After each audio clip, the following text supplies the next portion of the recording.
नमस्कार साथियों, आज की इस क्लास में हम लोग जो है जीके जीएस के कुछ मोस्ट इंपॉर्टेंट क्वेश्चंस का इस क्लास के अंदर रिवीजन करने वाले हैं।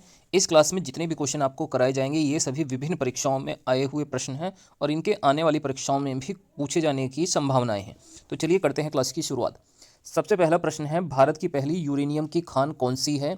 तो यह जो है जादूगोड़ा खान है, जो कि झारखंड राज्य में है। यह भारत की पहली यूरेनियम की खान है। यूरेनियम क्या होता है? तो यूरेनियम एक नाभिकीय पदार्थ है। नेक्स्ट अगला प्रश्न है, अरब सागर की रानी यह किसे कहा जाता है? तो देखिए, कोच्चि को जो है अरब सागर की रानी कहा जाता है। काफ़ी इंपॉर्टेंट क्वेश्चन है ये भी। नेक्स्ट अगला प्रश्न है, सर्वाधिक जूट का उत्पादन भारत के किस राज्य में होता है? तो सर्वाधिक जूट का उत्पादन किया जाता है पश्चिम बंगाल राज्य में। और जूट से संबंधित जो क्रांति है यह जो है गोल्डन फाइबर क्रांति है। गोल्डन फाइबर क्रांति जो है जूट से संबंधित है। नेक्स्ट अगला प्रश्न है, कागज का आविष्कार किस देश में हुआ था? तो देखिए, कागज का आविष्कार यह चीन देश में हुआ था। नेक्स्ट अगला प्रश्न है, सिखों के 10वें और अंतिम गुरु कौन थे? तो इनका नाम गुरु गोविंद सिंह है। ये सिखों के 10वें और अंतिम गुरु थे। और सिख धर्म की स्थापना जो है गुरु नानक जी के द्वारा की गई थी। और इसके अलावा गुरु गोविंद सिंह ने जो है खालसा पंथ की भी स्थापना की थी। इस चीज़ को भी आपको याद रखना है। नेक्स्ट अगला प्रश्न है, पंजाबी भाषा की लिपि कौन सी है? तो यह जो है गुरुमुखी लिपि है। और इस गुरुमुखी लिपि की शुरुआत जो है गुरु रामदास के द्वारा की गई थी। आपसे हिंदी भाषा की लिपि पूछी जाए तो यह जो है देवनागरी लिपि जो है हिंदी भाषा की लिपि है। इसके अलावा उर्दू भाषा की जो लिपि होती है वह जो है खरोष्ठी लिपि होती है। और अंग्रेजी भाषा की लिपि जो है रोमन लिपि होती है। तो ये कुछ अन्य भाषाओं की लिपियां हैं जो आपको ध्यान रखनी है। नेक्स्ट अगला प्रश्न है, नालंदा विश्वविद्यालय की स्थापना कब और किसने की थी? तो देखिए, नालंदा विश्वविद्यालय की स्थापना जो है कुमारगुप्त प्रथम के द्वारा की गई थी। और नालंदा विश्वविद्यालय भारत का सबसे प्राचीन विश्वविद्यालय है जो बिहार राज्य में स्थित है। नेक्स्ट अगला प्रश्न है, हुएन सांग किसके शासनकाल में भारत आया था? तो देखिए, जो हुएन सांग है यह राजा हर्षवर्धन के शासनकाल में जो है भारत आया था। अगला प्रश्न है, फाहियान किसके समय में भारत आया था? तो देखिए, जो चीनी यात्री फाहियान था यह चंद्रगुप्त द्वितीय विक्रमादित्य के समय में भारत आया था। नेक्स्ट अगला प्रश्न है, मेगास्थनीज सेल्यूकस निकेटर का जो राजदूत था वह किसके शासनकाल में भारत आया था? तो यह चंद्रगुप्त मौर्य के शासनकाल में भारत आया था। चंद्रगुप्त मौर्य ने ही भारत में मौर्य साम्राज्य की स्थापना भी की थी। अगला प्रश्न है, कबीरदास के गुरु का क्या नाम था? तो इनके गुरु का नाम रामानंद था। रामानंद किसके गुरु थे? कबीरदास जी के गुरु थे। कबीरदास की प्रमुख रचनाएं कौन कौन सी हैं? तो देखिए, साखी, सबद, रमैनी और बीजक यह जो है कबीरदास जी की प्रमुख रचनाएं हैं। नेक्स्ट अगला प्रश्न है, अद्वैतवाद का सिद्धांत जो है ये किसके द्वारा दिया गया था? तो देखिए, अद्वैतवाद का सिद्धांत जो है यह शंकराचार्य ने दिया था। आदि गुरु शंकराचार्य ने जो है अद्वैतवाद का सिद्धांत दिया था। अगला प्रश्न है, भारत की सर्वाधिक स्थलीय सीमा किस देश के साथ लगती है? तो यह बांग्लादेश के साथ लगती है, 4096 किलोमीटर।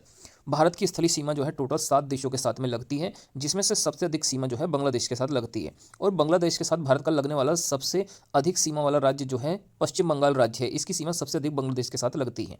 नेक्स्ट चलिए, कुछ और इंपॉर्टेंट क्वेश्चन हैं, हम लोग इनका भी रिविजन कर लेते हैं। भारत की न्यूनतम स्थलीय सीमा पूछा जाए किस देश से लगती है? तो ये अफगानिस्तान के साथ लगती है, 106 किलोमीटर। अफगानिस्तान से सबसे कम सीमा और बांग्लादेश से सबसे अधिक सीमा लगती है। नेक्स्ट अगला प्रश्न है, भारत में कुंभ मेला जो है कितने शहरों में लगता है? तो ये टोटल 4 शहरों में लगता है। कितने शहरों में? 4 शहरों में कुंभ मेला का आयोजन किया जाता है। कौन से ये 4 शहर हैं जहाँ पर कुंभ मेला आयोजित होता है? तो ये प्रयागराज, हरिद्वार, नासिक और उज्जैन। इन 4 स्थलों पर जो है कुंभ मेला का आयोजन प्रत्येक 12 वर्ष में किया जाता है। प्रयागराज और हरिद्वार में जो है कुंभ मेला का आयोजन गंगा नदी के तट पर किया जाता है। जबकि नासिक में जो है, जो नासिक महाराष्ट्र में स्थित है, यह यहाँ पर जो है गोदावरी नदी के तट पर कुंभ मेला का आयोजन किया जाता है। और उज्जैन जो कि मध्य प्रदेश शहर में स्थित, मध्य प्रदेश राज्य में स्थित है, यहाँ पर क्षिप्रा नदी के तट पर जो है कुंभ मेले का आयोजन जो है किया जाता है। अगला प्रश्न है, भाषा के आधार पर बनने वाला भारत का पहला राज्य कौन सा था? तो ये आंध्र प्रदेश राज्य था, जिसकी स्थापना 1953 में की गई थी। अगला प्रश्न है, पानीपत का पहला युद्ध कब हुआ था? तो ये 1526 ईस्वी में हुआ था। और इस युद्ध में बाबर ने इब्राहिम लोदी को हराकर मुगल वंश की स्थापना की थी। नेक्स्ट अगला प्रश्न है, गंगा नदी को बांग्लादेश में किस नाम से जाना जाता है? तो यह पद्मा नाम से जानी जाती है। और गंगा नदी की जो है जो टोटल लंबाई है वह 2525 किलोमीटर है। इस चीज़ को भी आपको याद रखना है। अगला प्रश्न है, बिहार का शोक हम किस नदी को कहते हैं? तो यह कोसी नदी को बिहार का शोक कहा जाता है। नेक्स्ट अगला प्रश्न है, वृद्ध गंगा या बूढ़ी गंगा कौन सी नदी है? तो ये गोदावरी नदी को वृद्ध गंगा या बूढ़ी गंगा के नाम से जाना जाता है। और ये दक्षिण भारत की सबसे लंबी नदी है। दक्षिण भारत गंगा यह कौन सी नदी है? तो यह गोदावरी नदी को दक्षिण भारत गंगा कहा जाता है। नेक्स्ट अगला प्रश्न है, दक्षिण भारत की गंगा कौन सी नदी है? तो ये कावेरी नदी है, दक्षिण भारत की गंगा। अगला प्रश्न है, सर्वदाता रक्त समूह कौन सा है? तो देखिए, जो यूनिवर्सल डोनर ब्लड ग्रुप है यह सर्वदाता रक्त समूह है, यह ओ ब्लड ग्रुप को कहा जाता है। जबकि सर्वग्राही रक्त समूह अर्थात यूनिवर्सल एक्सेप्टर जो ब्लड ग्रुप है यह जो है AB रक्त समूह है। AB को सर्वग्राही रक्त समूह कहा जाता है। अगला प्रश्न है RH फैक्टर का संबंध किससे है, तो यह रक्त समूह से संबंधित है। यह एक प्रकार का ब्लड ग्रुप है जिसकी खोज जो है वीनर और लैंडस्टीनर नाम के वैज्ञानिकों के द्वारा की गई थी। और RH फैक्टर एक नए प्रकार का ब्लड ग्रुप होता है। नेक्स्ट इसके बाद हमारा जो अगला प्रश्न है, खून को शुद्ध कौन करता है, तो यह जो है किडनी या वृक्क के द्वारा रक्त को शुद्ध करने का कार्य मानव शरीर में किया जाता है। अगला प्रश्न है, रक्त का पीएच मान कितना होता है, तो यह 7.4 होता है। रक्त हमारा क्षारीय होता है। अगला प्रश्न है, पेस मेकर का संबंध किससे है, तो यह देखिए हृदय की गति को नियंत्रित करने वाला एक उपकरण पेस मेकर होता है। अगला प्रश्न है, जोराविक 7 क्या है, तो यह जो है कृत्रिम हृदय है, एक आर्टिफिशियल हार्ट है जोराविक 7। नेक्स्ट अगला प्रश्न है, मानव शरीर की सबसे बड़ी ग्रंथि कौन सी है, तो यकृत या लीवर को मानव शरीर की सबसे बड़ी ग्रंथि कहा जाता है। अगला प्रश्न है, मास्टर ग्रंथि कौन सी ग्रंथि है, तो देखिए पीयूष ग्रंथि को मास्टर ग्रंथि कहा जाता है और यह मस्तिष्क में उपस्थित होती है। इसको मास्टर ग्लैंड के नाम से जाना जाता है। आरबीसी का निर्माण कहाँ पर होता है, तो यह अस्थि मज्जा या बोन मैरो में होता है और आरबीसी का जीवन काल जो है 120 दिनों का होता है। नेक्स्ट अगला प्रश्न है, भारत का सर्वाधिक साक्षर जिला पूछा जाए तो केरल है और भारत का न्यूनतम साक्षर जिला जो है बिहार है। माफ़ कीजिएगा, भारत का सर्वाधिक साक्षर राज्य तो ये केरल है और भारत का न्यूनतम साक्षर राज्य जो है यह जो है बिहार राज्य है। नेक्स्ट अगर पूछा जाए भारत का सर्वाधिक जनसंख्या घनत्व वाला राज्य कौन सा है, तो यह भी जो है बिहार है। यहाँ का जनसंख्या घनत्व 1106 व्यक्ति प्रति वर्ग किलोमीटर है। इसके अलावा न्यूनतम जनसंख्या घनत्व वाला राज्य अरुणाचल प्रदेश है। यहाँ का जनसंख्या घनत्व 17 व्यक्ति प्रति वर्ग किलोमीटर है। नेक्स्ट हम बात करते हैं भारत का लिंग अनुपात कितना है, तो देखिए 2011 की जनगणना के अनुसार भारत का लिंग अनुपात जो है 943 पुरुष प्रति 1000 महिलाओं पर लिंग अनुपात है। नेक्स्ट आइए चलिए आगे कुछ और इंपॉर्टेंट क्वेश्चन दिए गए हैं, इनको भी हम लोग रिवाइज कर लेते हैं।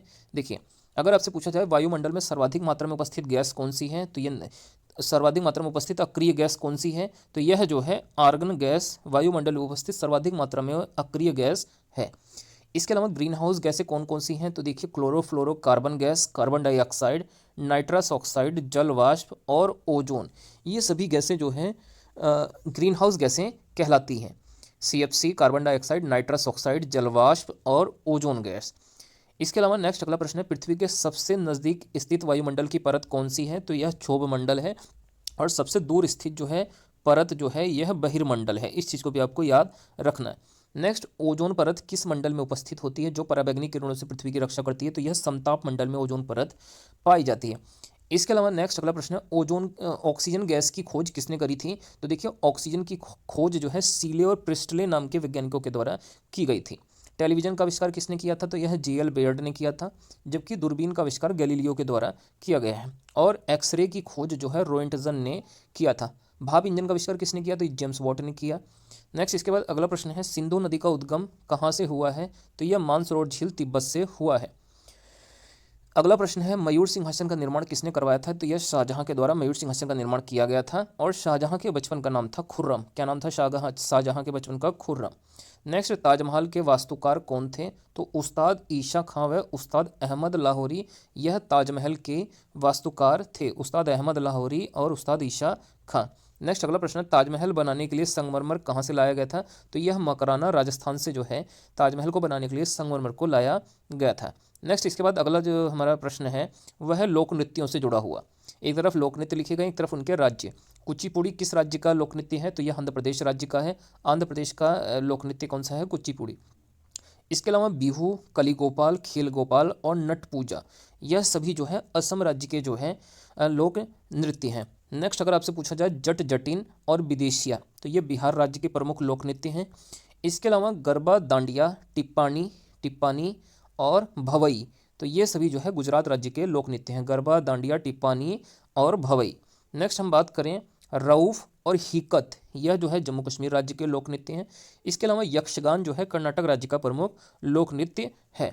इसके अलावा घूमर, गणगौर, कालबेलिया, चाकरी और सुईसीनी, तो घूमर, गणगौर, कालबेलिया, चाकरी और सुईसीनी यह सभी जो है राजस्थान राज्य के जो है प्रमुख लोक नृत्य हैं। इसके अलावा देखिए कुछ और इंपॉर्टेंट लोक नृत्य यहाँ पर दिए गए हैं, जैसे लावनी और तमाशा, ये दोनों जो है महाराष्ट्र राज्य के प्रमुख लोक नृत्य हैं, लावनी और तमाशा। चलिए अब हम लोग जो है आगे प्रमुख बौद्ध संगीतियों को पढ़ते हैं। तो टोटल बौद्ध संगीतियों की संख्या 4 थी। प्रथम बौद्ध संगति कहाँ पर हुई थी? राजगृह में हुई थी। और किस शासक के शासनकाल में हुई थी? तो यह अजातशत्रु के समय में पहली बौद्ध संगति राजगृह में हुई थी। इसके बाद दूसरी बौद्ध संगति कहाँ पर हुई थी? तो यह वैशाली में हुई थी। किसके शासनकाल में हुई थी? यह कालाशोक के शासनकाल में हुई थी। इसके अलावा जो तृतीय बौद्ध संगति है यह पाटलिपुत्र में हुई थी। कहाँ पर हुई थी? पाटलिपुत्र में हुई थी। और यह अशोक के शासनकाल में हुई थी। किसके शासनकाल में हुई थी? अशोक के शासनकाल में तीसरी बौद्ध संगति हुई थी। जबकि हम बात करें चतुर्थ बौद्ध संगति की तो यह कुंडलवन कश्मीर में हुई थी और कनिष्क राजा के शासनकाल में हुई थी। कनिष्क शासक के शासनकाल में चौथी बौद्ध संगति हुई थी। तो काफ़ी इंपॉर्टेंट टॉपिक है। यहाँ से बौद्ध संगतियाँ टोटल 4 हुई थी। पहली राजगृह अजातशत्रु के समय में, दूसरी वैशाली कालाशोक के समय में, तीसरी पाटलिपुत्र अशोक के समय में और चौथी कुंडलवन में कनिष्क के समय में। नेक्स्ट हम इसके बाद अगले प्रश्न की बात करते हैं। प्रथम भारत रत्न विजेता कौन थे? तो ये थे एस राधाकृष्णन, जिन्हें 1954 में भारत रत्न पुरस्कार मिला था। मरणोपरांत भारत रत्न से सम्मानित होने वाले प्रथम भारतीय का क्या नाम था? लाल बहादुर शास्त्री, जिनको 1966 में जो है भारत रत्न पुरस्कार मिला था। प्रथम भारत रत्न पाने वाली प्रथम महिला कौन थी? भारत रत्न पाने वाली प्रथम महिला कौन थी? प्रथम भारतीय महिला, तो इनका नाम था इंदिरा गांधी। इंदिरा गांधी को जो है भारत रत्न पुरस्कार मिला हुआ है। नेक्स्ट हम इसके बाद बात करते हैं प्रथम नोबेल पुरस्कार विजेता भारतीय कौन है? तो इनका नाम रविन्द्रनाथ टैगोर है, जिनको 1913 में जो है गीतांजलि का अंग्रेजी अनुवाद करने के लिए नोबेल पुरस्कार मिला था। तो नोबेल पुरस्कार जीतने वाले पहले भारतीय कौन है? रविन्द्रनाथ टैगोर, 1913 में। भारत में अंग्रेजी शिक्षा का जनक कौन है? तो ये लॉर्ड मैकेले कहलाते हैं। लॉर्ड मैकाले भारत में अंग्रेजी शिक्षा का जनक कहलाते हैं। भारत का प्रथम गवर्नर जनरल कौन था? तो लॉर्ड विलियम बेंटिक को भारत का प्रथम गवर्नर जनरल कहा जाता है। और भारत के प्रथम वायसराय पूछे जाएं तो ये लॉर्ड कैनिंग थे, जिनके समय में 1857 की क्रांति हुई थी। नेक्स्ट इसके बाद हमारा जो अगला प्रश्न है वह है हर्यक वंश का संस्थापक कौन था? तो यह जो है बिंबिसार थे। मौर्य वंश के संस्थापक कौन थे? तो ये चंद्रगुप्त मौर्य थे। जबकि सातवाहन वंश का संस्थापक पूछा जाए तो ये जो है सिमुक, सिमुक जो थे, सिमुक, इसको आप लोग थोड़ा सा करेक्ट कर लीजिएगा, सिमुक। तो ये जो है सातवाहन वंश के संस्थापक थे। जबकि पाल वंश के संस्थापक गोपाल थे। और चोल वंश के संस्थापक पूछे जाएं तो ये विजयालय जो है चोल वंश के जो है संस्थापक थे। तो यहाँ पर हमने कुछ प्रमुख वंश और उनके संस्थापक पढ़े हैं, जैसे हर्यक वंश का बिंबिसार, मौर्य वंश का चंद्रगुप्त मौर्य, सातवाहन का सिमुक, पाल वंश का गोपाल और चोल वंश का विजयालय। नेक्स्ट इसके बाद जो है हमारा जो अगला हमारा जो हम क्वेश्चन पढ़ने जा रहे हैं वो भारत के प्रमुख बांध और नदियों से संबंधित है।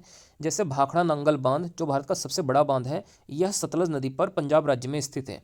जबकि हीराकुंड बांध जो भारत का जो है सबसे लंबा बांध है। कैसा बांध है? ये भारत का सबसे लंबा बांध है।